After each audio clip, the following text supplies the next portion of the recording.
இன்றைக்கி காலையில் பிரேக்ஃபாஸ்ட்டுக்கு இந்த பீட்ரூட் சட்னி தான் பண்ணியிருந்தேன். இது ரொம்பவே ஈஸியாக இருக்குது. சட்டன் பண்ணிடலாம். டேஸ்ட்டும் நல்லாயிருக்கு. இட்லி, தோசை, சப்பாத்தி எல்லாத்துக்குமே சைட் டிஷ்ஷாக வச்சுக்கலாம். இதோட டேஸ்ட் கொஞ்சம் டிஃப்ரெண்ட்டாகவே இருக்குது. இதுக்கு ஒரு மிக்ஸி ஜாரில் ஒரு ஹாஃப் சைஸ் பீட்ரூட்டு, கொஞ்சமாக புதினா இலை, ஒரு பல்லு தேங்காய், ஹாஃப் ஸ்பூன் ஜீரகம், கொஞ்சமாக லெமன் ஜூஸ், தேவையான அளவு உப்பு எல்லாம் சேர்த்து நல்லா மையாக அரைச்சி எடுத்துட்டோன்னா நம்மளோட பீட்ரூட் சட்னி சூப்பராக ரெடி ஆகிடும்.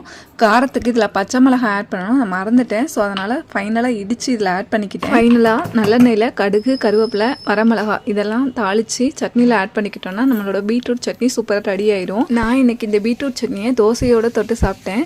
எமர்ஜென்சிக்கு அவசரமாக சட்னி ரெடி பண்ணணும் அப்படின்னா பீட்ரூட் இருந்தால் டக்குன்னு இந்த சட்னியை ரெடி பண்ணிடலாம். ஹெல்த்தி அண்ட் டேஸ்டியும் கூட. என்னோட சிம்பிளான இந்த பீட்ரூட் சட்னி உங்களுக்கு பிடிச்சிருந்ததுன்னா வீடியோக்கு ஒரு லைக் கொடுத்து சேனல் மறக்காமல் சப்ஸ்கிரைப் பண்ணிக்கோங்க ஃப்ரெண்ட்ஸ். நன்றி. வாழ்க வளமுடன்.